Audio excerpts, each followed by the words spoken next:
One of the really hot movies recently has been Ready Player One. And it's a really interesting film because it's about a dystopian, desperate future in which the only relief from life is virtual reality. And it's something we have to start taking into consideration because whether we know it or not, or whether we like it or not, we're actually already interfacing with it. So, toward understanding it better, we have Mary Duda with us today, who has been in the world of virtual reality and art for a very long time. And she's going to explain to us a little bit of the history about it and also where it's taking us. And some people might find it a little scary. Some might find it absolutely fascinating, but we've got to look at it. So, Mary, welcome. It's good to see you. Thank you. Yeah, good being here. Thank you so much. Hey, did you by chance see that film, Ready Player One? Have you seen it yet? Yes, I try not to because it's just, again, a lot of violence, and, we'll talk about that later. Oh, yeah. Kind of showing the worst parts of the technology and getting people in that mindset, which I completely disagree with. So absolutely, and I'm glad to hear you say that to start. So with that in mind, let's go ahead back to the 80s and where virtual reality started and also where you started interfacing with virtual reality. Well, it really started with computer graphics, right? When back in the 60s, Evans and Sutherland started the first interface to computers that became somewhat graphical. And from that journey forward, then we saw obviously the Apple and Microsoft doing the PC, the personal computer.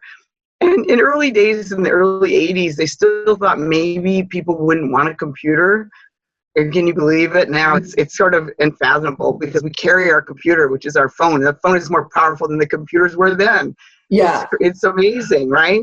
Oh no, they're not. The business guys were like, there's not going to be a computer in the home. Are you kidding me? Never going to happen. This tells you never say never. Right. No, we're wearing our computers. We're about to put them in our brains. Yeah, exactly. Dick Tracy is alive and well. Yeah. So as the technology went forward in the 80s, first it started in computer graphics on military applications, is usually where it goes. Then it goes into commercial applications, and we had the first 3D commercials, which was Levi's, done by Robert Abels back in the days. If you remember the train with flying Levi's behind the train in 3D, we call it 3D, but not to make a mistake, that's 3D on a screen that you're watching. Now let's go into VR. What's VR? Well, VR is where you're wearing the monitors on your eyes and you have a left and a right perspective. So basically the way it works is you have two screens, left perception, right perception. You're wearing it on your head. You have a sensor normally, although we can talk about different ways of doing it. You would wear a sensor. Your head movement would become like your mouse, positional. Think about your mouse. You move it around, it positions you. So now your head is positioning you. So there's still not the idea that your eyes are positioning you, which is really where you're looking, but that's going to change very soon. There are technologies out there for that. So it'll track your eyes, and then the scene will move according to where you're actually looking, put you in a more concise virtual world. Now, of course, the first applications, again, were in military applications, and there were a lot of people in Los Angeles trying to figure it out. I remember the guys up in the valley, and they had their shop, and they called it the VR, virtual reality shop. Then there was a guy named Gennard who, he started saying, I coined the word. And so it became something. But then the problem was we didn't have the software or the technology to be able to take it to the next step. I have a question. Yes. Yeah, quick question here. And that, now when you say military applications, can we assume that it was for training purposes, either for weaponry or for flight and so forth? Is that how it was used? Well, sure. Let's look at it in terms of the effectiveness too. That's a great question, because let's look at NASA. When was NASA? 60s? Did we go to the moon in the 60s? I know people don't even believe it because it seems so amazing that we went with computers that were just really not even anything. We made it to the moon and landed people on the moon, and we're able to pick them back up and bring them back home safely. Wow. And how did they learn how to do that? In virtual reality. Now, there's the idea of virtual reality that you wear, and then there's the idea that you're encompassed in it. So in NASA's case, you were in a flight simulator, but on the screens, that's a simulation, right? So the astronauts never landed on the moon until they landed on the moon. Yet they perfectly were able to do it because the brain doesn't know the difference between that which you do or that you simulate that you do. So how powerful is that? Think about that. How powerful is that? Simulation gives you the opportunity to learn in a very deep knowledge base behavior that you haven't even done. It was not in what we term to be reality. That's true. And so then when we look at the notion of using it as weaponry, for example, or for military purposes, we're making mostly young men, but young people through the use of VR and simulation very comfortable with the notion of violence and killing. So it's second nature by the time they get there. And yes. Again, the movie Ready Player One did have a lot of violence in it. Yes. So let's talk about that notion of what this does to us psychologically when you can't tell the difference in terms of normalization. Right. And so there's been an effort by the military, because we are a draft military in the United States, they have to come up with ways to recruit. They have a very large advertising campaign, as you know, to attract young people. It's more women now than there has been in the past, but primarily it's been young men. And the way that one of the strategies that they're using is back in the 90s and going forward with VR, right? So we talked about a little bit about the 60s going into the 80s when it was commercially available. And we did Epcot's grand opening. We had a 360 theater from Kodak that had a VR, but what it was is you wore polarized glasses. And now that's early 80s. Now we go forward. Look at early 90s. What did we have? We had the first Iraq War. How did we do some of the military operations? We had the first generation of drones, and we had kids, I have to say kids because they're 18 years old, 19 years old, who are gamers sitting in a control booth playing a game. But it wasn't a game. It was actually drone strikes. So what's happened? We have basically desensitized these young people into the aspect that they may or may not be killing, but they certainly are playing a game. Now, as we reach into 2000, what happened then is we had an online game called American's Army. American's Army is free, and it lets you play being a soldier. And so what you do is you practice being a soldier. It's free to play. So I might say targeting kids that wouldn't necessarily have the money to pay for games, which would be a younger demographic. And also, when they play the game, they get to go reward. So now they're a sergeant, now they're maybe a captain. But here's the thing. They hit the reset button. Their leg is not blown off because it's a game. But does the brain know it's a game? So now there's been a percentage of these young people enlisting, and they have said, and there's been some research showing this, that when they came back and they were injured, they've said, when I was on the field, it felt normal for me to do this because they had practiced this behavior to an extent that they learned it without actually really doing it. So now you can't tell me that simulation is not the same as doing, because now I started lecturing on it in the early 90s when people were like, what is she talking about? Now we have proof. We have empirical studies from the University of Iowa. In 2000, they did one, boys and girls, and they found exposure to violent games didn't necessarily make you want to go and shoot up a school, right? And we can talk about why that could happen, but it would make you more aggressive. And aggressive behavior could be related to obvious bullying behavior. It could also be that if you were the one being bullied, you would be more of an introvert and could cause you to shut down and check out. So are we talking about censorship of these games? No, of course not. We're talking about alternatives and awareness. Parents need to be aware. Teachers don't even know some of this that we're speaking about. And yet, these games are being used to recruit children to become soldiers. Is it bad that they're doing that? Well, you decide.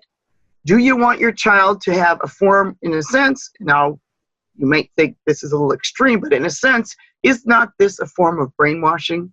Or control and manipulation. At worst, I mean, at best case, it's manipulation, right? Right. So how do we then deal with these issues when we have tremendously violence in games, in movies, in our media ecosystem, as the Canadians like to call it?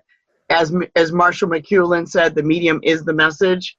So what are we doing in our society, and how can we solve it? And that's really what I wanted to talk to you about today, too. Right. Oh, and we'll start getting into that, but you bring up so many salient points. When you think about military participation in the past, first of all, oftentimes you had a very specific event going on, and there were drafts and such where there was a necessity, a need, a country rallying behind something, or oftentimes it was a continuation of more or less a family tradition where the father and the grandfather had been in the military, and you had chosen this as your path. But what you're talking about now is really almost sheer brain chemistry titillation as a means for going to war, where these kids aren't even remotely prepared, like you just said. That's an entirely different kind of military that's taking shape, wouldn't you say? Well, I think, it's obvious, because look at the cases of post-traumatic stress syndrome that we have. Why do we have it to such a great degree? Why are we underprepared emotionally for the impact of this type of behavior that's required when our military is on the front line? It's just, we love our military and the sacrifice that they make, but we must prepare emotionally better, not just physically. We need to prepare emotionally, and by using these simulations, it's a disservice to these kids, not understanding the cause, the consequence, and desensitizing them to violence and having them practice this in a way that they're unaware of what they're doing. That's what we're talking about. We can't, it's not just the games. There are many other issues here, but this one is something we can help solve. Absolutely. And I was told, this was years ago, by a person who will remain unnamed, who claimed to be an insider, and said that the video game industry itself in general was simply repurposing and being an extension of military technology for the express purpose of starting to embed this naturalization to violence, this normalization of violence. Is that true? Was the military always at the basis of the development of these games that these kids are playing? Well,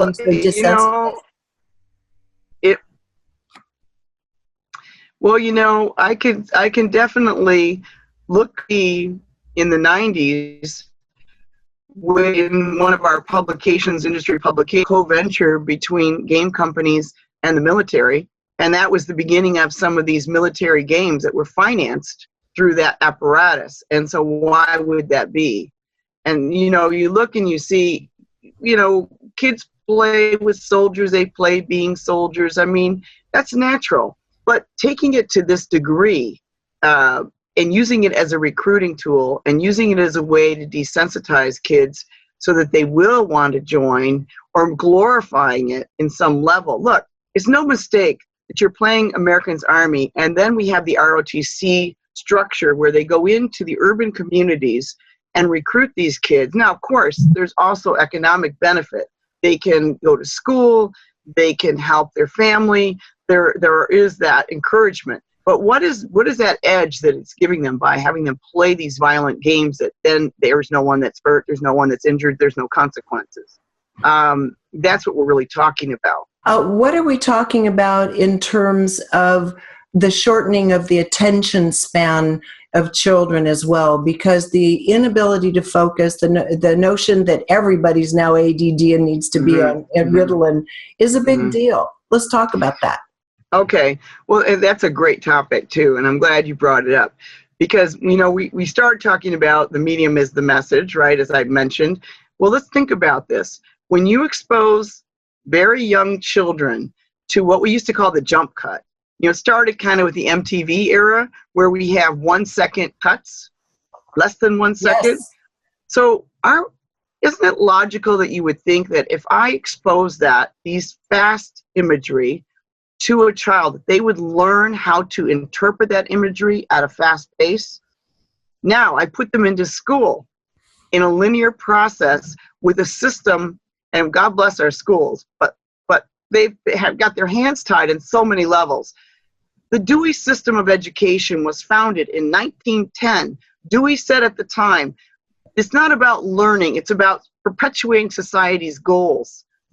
We still have that same system. Now, can we expect that we have children playing these fast-paced games, watching MTV? Now it's not so much, right, as it was very big, but having these kinds of exposures and learning how to quickly get information and then slow them down in school and then give them drugs because they're not able to participate in the way that we think they should participate? Or do we have to rethink our system of how we're teaching? You know, we teach with one learning style. We learn in many learning styles. And, you know, Gardner studies, you know, he's out of Harvard. Gardner said, you know what, 7 or more learning styles, yet we're teaching in one style, which is primarily visual with some audio and short-term memory. That's it. Well, you know, is that means if I can't do that, I'm stupid. And then I learned that I'm stupid and I can't succeed. So how are we going to change this? What can we do? Well, my company, my name is ScioArt. Scio is Latin for knowledge. It's the art of knowledge. Learning through fun is my tag. Well, how do we do that? Well, what if instead of textbooks, and I'm not talking about, okay, now it's on a tablet. I'm talking about ways of learning, that we do collaborative learning. We have team learning. We learn by creating content. We guide the content. So what happens is, as an example, I have a racing game on the moon that I'm doing. That may sound like, why, what? How could you learn with that? The idea is that the racing, the fun part, is the hook. The competition of winning is another part of process. And you work in teams collaboratively. And as you do that, you realize, wait a minute, there's 1/6 gravity on the moon. What does that mean? How does that relate to me on Earth? Oh, wait a minute. Well, how would we have super fast vehicles on the moon? How would that work? And would they, oh, wait, they're going above into suborbit. I got to have something to keep them down. Can you imagine the process of learning if we just do a little tweak here? I have, on that game, we did a lot of testing. We've got kids, little kids, 4-year-olds. We've got scientists on it. Everyone's engaged, like, this is cool. What could I do if I could do this? And then the next thing you know, we're inventing the future. And that's really what this is. Inventing a future positive for humanity, building instead of breaking. Absolutely. I mean, there is nowhere else to go except into the realm of creativity. Rather than recitation and just filling out someone else's agenda and teaching to the test and all that, everybody's bored stupid. I don't blame the kids at all for dropping out of school. I don't blame them if they didn't show up. I mean, I'd love to see a system based on some of the technology that you're talking about where they can actually get in and participate and even go outside and get their hands in the mud a little bit too, right? And so, interestingly, right. We'll go back to the nature of virtual reality and its ability to teach people in a very accelerated way and look at some of the upsides of it. But you mentioned that Yes. Iowa study a little while ago and what they found about it inspiring violent behavior, playing violent video games. They did a follow-up study in which the opposite was looked at. Go ahead and tell us about that. Right. In 2014, they did a follow-up on it, and they decided, could we encourage empathy? And what would that look like? And so the same thing, they had boys and girls of similar age play the games where it was encouraging empathy. And once they were exposed to those games, they had a direct result of empathetic behavior being amplified. Mm-hmm. So, I mean, we, intuitively, don't we know this? This is the thing. I mean, don't we know that if you are practicing violent behavior, it's going to rub off into an aggressive manner? And don't we know that if we practice the opposite, we're going to learn how to have that behavior? We really don't understand the brain. That's what it comes down to. And there's a lot of researchers now around the world studying what happens when we're exposed to certain forms of media. I mean, we've always known this. I mean, we can cite old movies like Clockwork Orange with Stanley Kubrick, who basically said, by showing films that you could change behavior.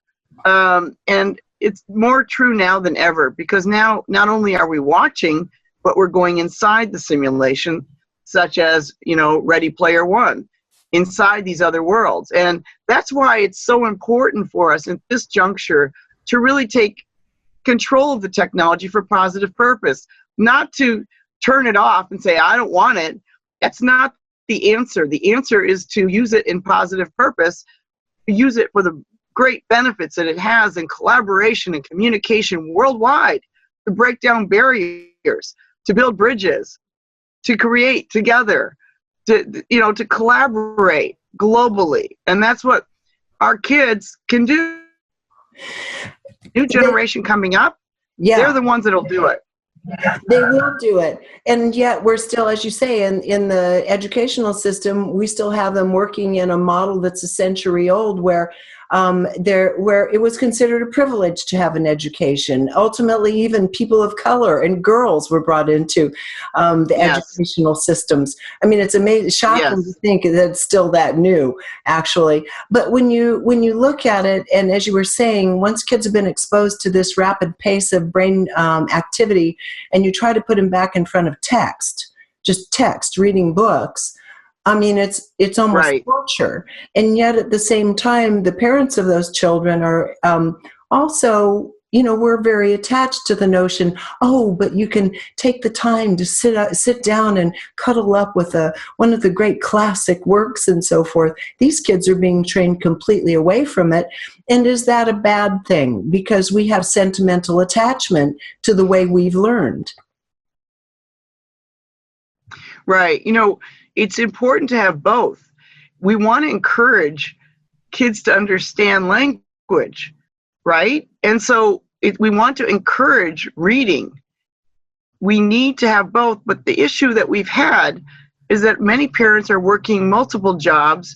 They can't sit down with their kids, and so they put them in front of the TV, which, we're glad we have a Sesame Street, but sometimes that solution is more of a problem at times too, because it's not encouraging the level that we need for reading. It's more stopping some of the progress that we might want. So then they're playing games, and the parents are trying to find games. And there are some out there that are, that are good for learning, and so that's a good step in the right direction. The next step, though, is the kids are going to be inside the experiences. And it's not just monitor the experience, it's engaging in it. Parents need to be engaged, but what can we do when they're working so hard to just make a living? So we have to then rely on schools. Now in the schools, the issue is we have great teachers, but many times because of the system being so aged, they can't really do what they'd like to do in their classes. So now we're stuck with, may I say even the word, a Betsy DeVos, who doesn't really, is not obviously a futurist for education. So she thinks future is charter schools. The issue we have is that many, many rural areas do not have charter schools. We have got to look at this differently. That's great, and those are early adopters. And hey, that's really one solution we have to have are charter schools. But we have to look at how are we going to help the rural kids? How are we going to help the kids in Alaska that really don't have it? They're out in a rural area. We need to really rethink this and look at innovations that we can do. And I'm not sure that that's in her bandwidth to do that. And, we need someone else that has a vision to take this forward on a governmental level. And I'm not saying the government's going to know what to do. They've made a lot of mistakes because, again, looking at it bureaucratically, it's a large issue. We're talking just in Los Angeles and LAUSD, the second largest school district in the country. Just taking that and trying to deal with it is a massive issue because of the politics, the layers of politics, the regional politics, the actual politics within the school itself. So what do? We need new leadership that'll take this forward as an initiative. And in the meantime, what can we do? Well, we work on after-school programs. We work on pilot programs. We start creating white papers that can actually show steps of how we have results. so that we can start adopting these programs aside from what the government may do. And when we have the right leadership to take it forward, we have the actual programs ready to go. That's what we need to do. So it's not about waiting for the government, waiting for someone else to do it. It's up to us as the citizens of this country to take these programs forward and support programs. And what can parents do? Get involved with the PTA at their school, have a voice, be involved as much as you can. And I know it's difficult. Maybe you have a relative that can be, you know, an aunt and uncle, somebody who can be involved to help your kids go forward if you're unable to do that. And at the same time, be aware of what they're working on. Don't just let them go randomly on violent games.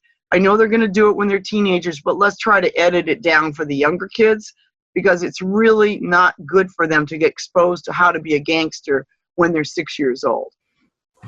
Yeah, absolutely. And, you know, part of the problem, I think, too, is that the governments have made it so difficult for children to homeschool. I mean, that's another option. Parents, a lot of parents are well educated and happy to band together to create a homeschooling system that still meets the basic standards of the public education system, which are quite low anyway, for the most part. Yeah. And yet you have all these, you know, political issues that start coming in from the side. I'm noticing here where I live in the country in California, it's the Sierra foothills, all these little farms around here. My dad built the house that we're in now, and all of the old fellows have pretty much passed on, or they've left and are in retirement homes and so forth. And young families have moved in with kids, and they're having, you know, families with 2 and 3 kids, 4 kids, one down the street, 6 kids. And all these little kids are doing a combination of public school, some are homeschooling, but all of them raise little animals and so forth. So they're out in the sunshine, they're out in the natural world, which seems to me to be a really beautiful model for what's possible. And then let's talk about what happens if you would add in a little bit of VR to it with some accelerated learning. I mean, nothing's saying it can't take you to the rainforest and to help restore it and preserve native herbs and plants. So let's talk about the really high side of VR in education. Right. Let's great. That's great, Regina. You know, the thing is, when we learn, how do we learn? That's a big question that people have been trying to answer. But we know one thing's for sure: in VR, you can learn in the way that you learn. That's where we get into accelerated learning. So, in other words, if I'm more of an audio learner, in a VR experience, we do have 3-dimensional sound. So you're going to wear a headset and it's going to be programmed. So you will have what's called, what does that mean? It means spatial. So I hear things in front of me, on the side of me, behind me. And, you know, that's how, not only is it that I hear the words and I learn, but there's spatial recognition in learning. So it would be called peripheral learning. Peripheral learning is where I'm learning, but I'm not even looking at what I'm learning. I'm immersed in the experience. So, you know, it's like peripheral vision. I'm seeing it over here, but my brain is taking it in. That's why we say it's important what environment you are in, what friends you have around you. That environment you're continuing are. Now I'm looking inside an experience. I'm moving around the experience.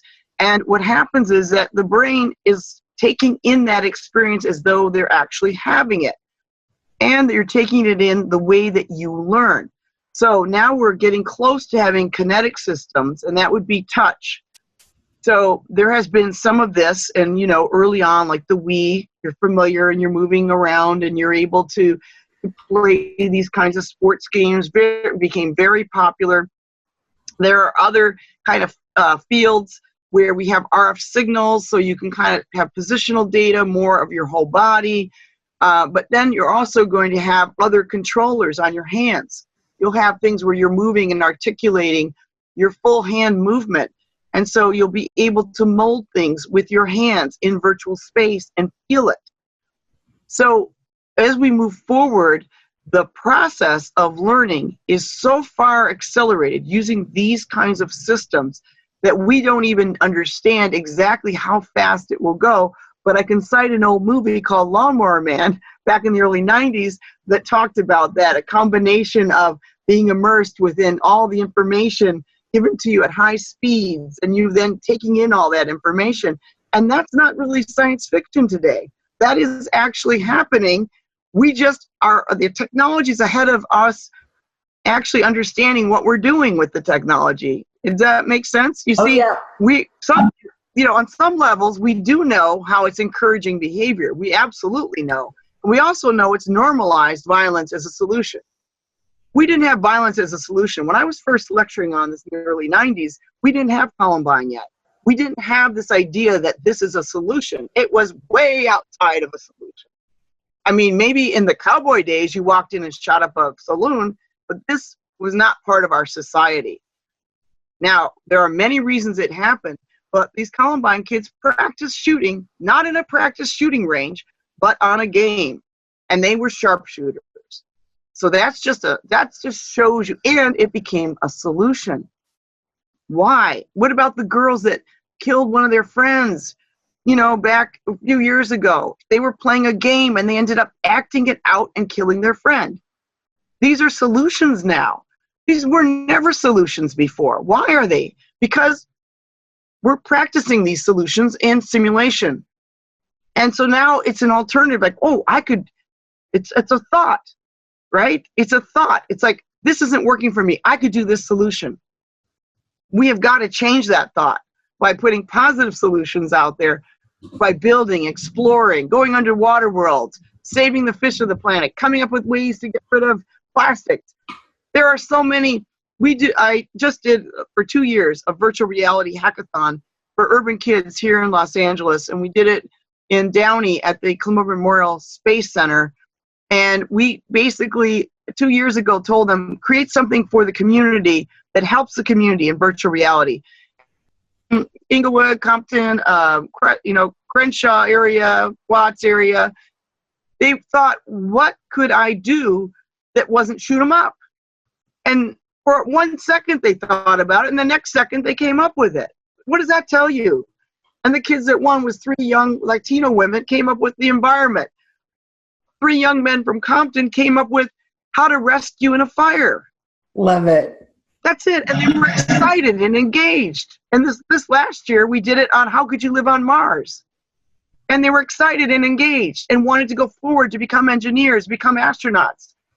That just shows you how effective this can be. We just need to join together to make it happen. Absolutely. And we also need to look at some of the other social implications of it still. And that has to do with developing sexuality, particularly in young men, also in older men who have kind of given up in the real world.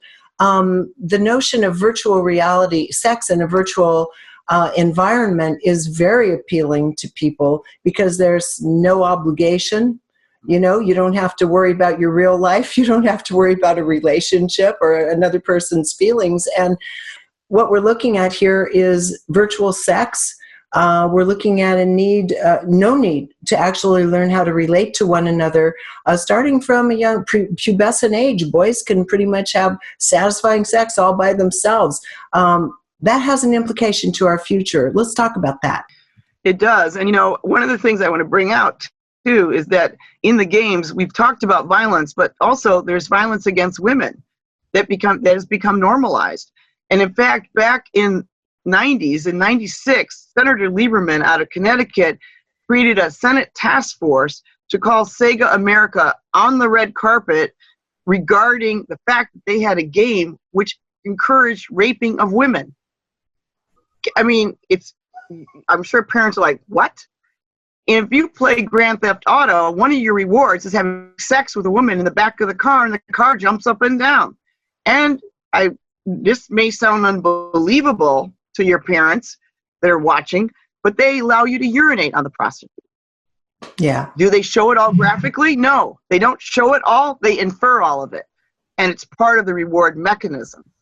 So not only do we have this idea of the separation where you can have virtual sex. And that's, by the way, that's been going on in Japan where they even have devices you can wear as you're having your headset on. So that's where it's going. Now, the issue we have there is that there is addictions around. As you know, pornography online has been a major issue. This is simply going to enhance that further and separate people from people. Well, how do we, again, deal with that? It definitely is separating people. It's definitely encouraging introvert behavior patterns. What do we do? That's when I was saying, when we do these competitions and we do different kinds of communications, we're connecting people, not disconnecting. We're using the technology to connect people that are remote, but we want people to come together. We want to have the kids collaborating together. As we then separate by having these kinds of things, particularly the real bothersome part of this isn't the person who might do this, a man that might need this once in a while, whatever that might be. The problem we have is the addictive behavior pattern and the violence, the no holds barred, the non-ethical use for people making money off of the people that are doing this behavior because they may have other issues that they need to resolve in their life, but instead they're acting out in this way. This is immoral. So we as a society have to decide, where do we stand? And we have to be the examples for our kids so they make better choices, because the financial aspect can be enormous. The game industry makes billions. We're not against, we are a capitalist society and we're all for it, but let's put some money back into alternatives, into education to help the kids and to help people that might go down that road to disconnect from life because they can using technology. You know, it's not right for us to basically say, oh, well, that's their problem. No, this is all of our problems because this is our society that we live in together as a community. We need to take on these issues and create programs to assist people so that we don't go down that path.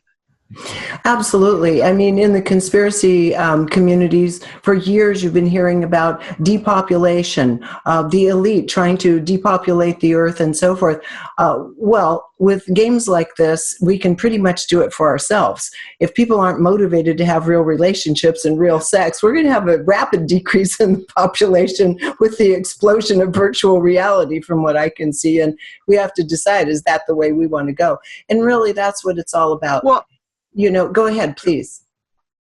Well, I would say as the film, the recent Spielberg film pointed out, you know, it's an immoral alternate reality. Yes. I mean, right? And that has been something that in the early books, you know, on VR, it's certainly been a subject. It's not anything new. In fact, what I was lecturing on in the early 90s was just about that. This world that there are no rules because it's not real. You can do whatever you want. How appealing is that? Especially for kids. They want to explore, they want to create. What are we going to do about this? Are we just going to let it go rampant because a company can make money off of it? Or are we going to say, you know what? We have to have some regulations here. Now, I'm not for government regulations, but we can't allow it to get out of control where we got young kids in this world where we have pornographic behavior happening and they're participating with it. That's where it's going. That movie is not far off of what's happening. Right, That's exactly. the thing. That's why it was engaging to people, because they see it happening. It is happening. Just not, technology hasn't quite gotten to that degree, but we are on a fast path to get there. I can tell you that. The reason it hasn't gotten there is that it's all about commercialization, how they're going to produce it. Oculus Rift, their price point was too high. You know, they didn't get the market they wanted to exactly get, but it's going to happen. Over this next 10 years, look, beyond that, forget about the headsets. People are going to be implanting chips in them. Yeah. They're using it to make quick pay. Where's that at? Right. Let's talk about the availability, the price point, and so forth. I noticed that I don't think I've seen it the last couple times, and now I'm not in Arizona, but for a number of months at the Arizona Sky Harbor Airport in Phoenix, you had this booth, these Google booths where people, I'm guessing it was Google Glass, where anyone could come in and explore a little virtual reality, and they were trying to expose the public to it that way. Let's talk about how this is being introduced, what the price points are, and something I think you've mentioned before called Google Cardboard. Right. Well, a couple of years, a little over 2 years ago, I was giving a talk at Comic-Con, and I went into a Target and I said, "Do you have any VR?" And they knew what I was talking about. Target. Okay. Yeah. And you could get for $29, you could get like a VR headset for kids with modules that you could play. And the salespeople knew what I was talking about. They had a section for it. I mean, if this were 5 years ago, that didn't exist. That's how fast it's going. And now, Samsung's on board. I mean, they've been pushing VR. There has been many companies, of course, about the Oculus Rift that was basically financed by Facebook. Facebook, and they think that the next great thing is going to be VR and simulation. They want to actually control it because they have 1 billion users. So they figured, hey, we're the ones that should control it. But, let's also look at the aspect of artificial intelligence. I don't want to forget about how that relates to virtual reality, because AI, people are so unaware of what's happening. We're building machines that can build machines. It's happening. We're building machines that can build machines. One example would be Tesla. Tesla, our wonderful electric car maker, Elon Musk, is creating machines to build machines. And that means in the next few years, many jobs for what we called our kind of blue-collar workers are going to be completely gone. Gone. We have to retrain our workforce even. And this is all really about AI. As AI takes off, the thing that we thought was going to happen with computers in the 80s that didn't happen in 84, like the book and the movie said, is happening now.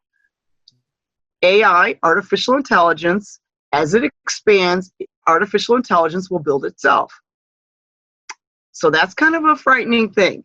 Now, I would have to say Elon Musk, even though he's doing that, he says he's against AI because his robotics are specific. It's not an open-ended AI system.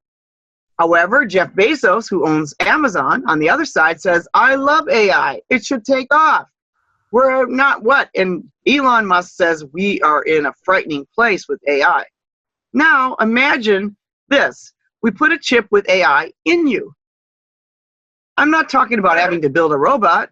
I'm talking about an AI, an artificial intelligence chip that we put in you so you can be more intelligent. That's where we're going. Do we want to go there? Is that really what we want to do? So these are things we have to think about and make decisions. We know it's going to happen without us thinking about it. And those same chips have the ability to transmit data. They have the ability to transmit directly into the brain imagery, sound, and so forth. So as you alluded to earlier, that virtual reality is essentially happening, generated from within the body once you're chipped. And you can that can be modulated depending on who has the controls of those chips any way they wish it to be. And that is totally frightening. That's right. I'm talking about the arrival. So right now we're talking external manipulation, right? Mm-hmm. So the media ecosystem that surrounds us. Now we're talking internal, and that is where it's going. Ever since we could start modifying the DNA structure using something I believe is called splicer. I may have that wrong, but it's being able to cut out what we think is the bad gene and patching it together. It's happening. We can edit our genes. It's happening. Yeah. So now, why wouldn't we put an AI, an artificial intelligence that could reprogram what isn't working? Well, that's great. On a medical level, we can assist in spinal recreation. All sorts of things are going to happen. Surgeries in space, where you have zero gravity that allows you to decompress the spinal column. These were things that we've been looking at for years, which are definitely going to be happening, and it's a wonderful thing. On the other side, we have to look at, do we want to have these chips transmitting our thoughts? We're no longer, this is not about a paranoid episode here. No. The Magic Leap is a company funded by Google and some others, is looking at how can they create augmented reality. We didn't really talk about that. Augmented reality started in the 90s with Boeing using it for being able to have their manuals for their schematics in the planes, where you could wear the glasses and pull up the manual to see then the schematic overlay onto the grid to enhance their potential of doing their servicing and all the things they need to do to build a plane. It's also being used on oil rigs. When they have a problem, they put on their eyewear and they're able to see the manual and how to solve problems. So it's a really great tool. On the other side of it, we're going to see AR, which is going to be bigger than virtual reality, because you're going to be mixing reality and you're going to see things that aren't there. You'll have your virtual assistant. You'll have different kinds of supplementation. Look, we're already using it with Google Maps. We're already doing it where we all have to have a GPS now, which we didn't have before. We had big books that we had to use, Thomas guides. So it's already part of what we're doing. We already have cars that have displays, which are augmented reality. They display on the windshield. All these things are part of that. This is going to be so commonplace that you're not going to think that it's anything different than what we normally would have, because it's enhanced information systems. Now, what companies want to do, and there's been research in Washington State University for about over 20 years now, on how do we project in your eye? Then the question is, do we project it in your eye, or we just give you a tip?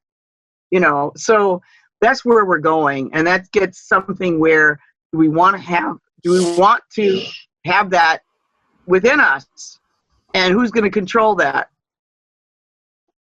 Absolutely. And really, when it comes down to it now, it's all up to our discernment. And so often parents, for example, they don't want to say no to their kids when all of their friends have these various gadgets and technologies and such. And the parents have become more or less intimidated by their own children to just say, no, this is not something that serves you. I know you don't understand it right now. We can talk about it when you're ready to really listen, and we can look at how we can work together. But parents are reticent to do that. They're just giving them whatever the latest is. That's on us. Nobody has to accept this at this point in time. So, right. What are your thoughts on that? Well, that's where we have to come together as a community, because the parents individually, it's difficult for them to stop their children from getting access because they go to their friend's house and have access there. But as a community, working together, and with again with the school PTAs is a good start, right? Working with the teachers, working together to make a stand on what are our standards. What are our standards that we want? Should we say, hey, you can't have this until you're this age or that age? There's nothing wrong with that. Look, we don't let kids drink till they're 21. Why can't we stop their access to violence? We can say, this is our standard of behavior and you know what? It's going to be more important than ever for this to happen. We don't hand a loaded gun to a kid. This is like giving them a loaded gun and saying, practice it, and when you're ready, go ahead and take my gun. I mean, come on. Are we thinking right? I understand why, because we've advanced so quickly with technology that we don't even understand the impact of it. Yeah. Look at the impact. Look at what's going on. Let's come up with solutions together. Let's create alternative programming that's cool, exciting. Let's have the kids create. Let's put them in competitions to do things. I know there's a lack of resources. We know that. So we got to come up with ways to find those resources by working together. There's a lot of money lost in schools, and it's not their fault. It's no one's fault. We're about solutions. Let's come together to do solutions. And we've got to change our system one step at a time. The first step is let's get people aware, like what you're doing with your show, which is wonderful. Let's get people aware. Let's get parents aware. And then let's work together to create alternative programming. We need to work with corporations. We need to work with the NASA governmental agencies. They have a mandate that astronauts want to be astronauts that are American, as an example. Are we going to let our engineers all come from Asia? I mean, what's going on, right? Yeah. We've made it boring to be an engineer. Let's make it exciting again. It's the way we teach it. Bless the teachers, but come on, it's not their fault. We've got to come up with new ways of engagement. I'll give you a good example. One good example. A scientist, she's a young African-American woman, a young adult now, who's running the California Space Center. She worked with NASA and JPL because when she was a child, she went to a field study at JPL and saw an amazing kind of science experiment. And she was so enamored with that experiment that she was determined to be part of it. That's all it takes. And I know we can't necessarily do these field trips, but we can use VR for the field trips. We can use the VR in the schools for the field trips. Yeah. You see? You can, right. The story you're talking about reminds me of an interview I did recently with a woman named Olympia LaPointe. Is that who you're talking about by any chance? Olympia LaPointe? No. Okay, well, very similar with her, and she ended up one of the modern day Hidden Figures, right? The film Hidden Figures, for the same reason, to excite the mind like that. I agree with you, Mary, 100%. So what I'm hearing you say is it starts with our own discernment as parents. And for ourselves, how much are we going to choose to interface with it? But then as parents, that's our responsibility to be discerning. And then you're saying expand out to the community, to the neighborhood, to the PTA, to the school, and start looking at how are we going to approach this together to use these technologies in a way that is exciting and educational for our kids and, kind of curtail the more damaging effects of it. But all of it is within it's within our sovereign right to choose. And I think when we talk about this being a runaway phenomena, only if we let it, right? Right. That's right.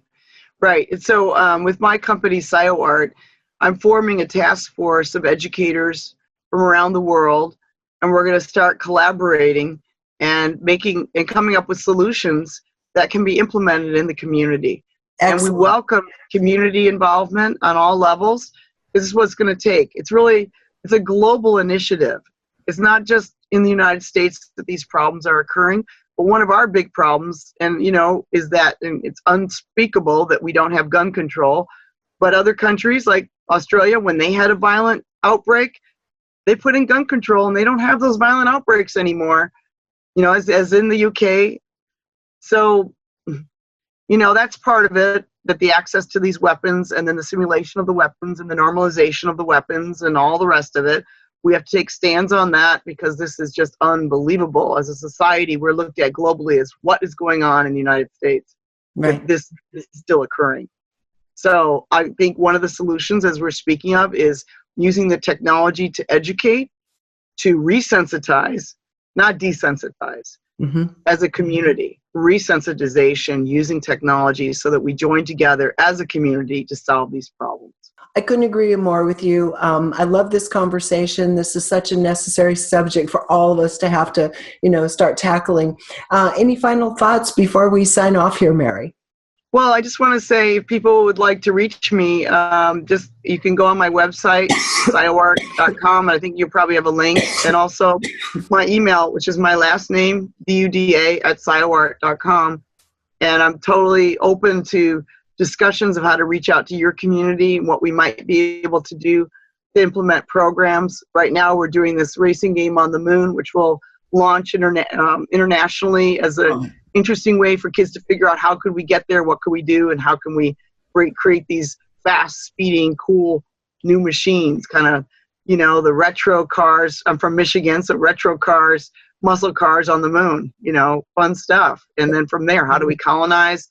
How do we go under the water worlds here and create new adventures and adopt sea life and really get kids to see what's going on with the plastics on the ocean? We can use VR for all those things. And that's really cool. We can have you go under the water, under the plastic, and let the kids see what it's like. Make those changes by doing that. So on that note, Mary, we'll go ahead and sign off here. And again, it's scioart.com and dudaart.com, DUDA-art.com. Is that correct? Yes, Duda Arts is my art, with a DUDAARTS.com, my spiritual art, yes. Very good. Thank you so much, Mary, for giving us your time today. Thank you, Regina. Thank you.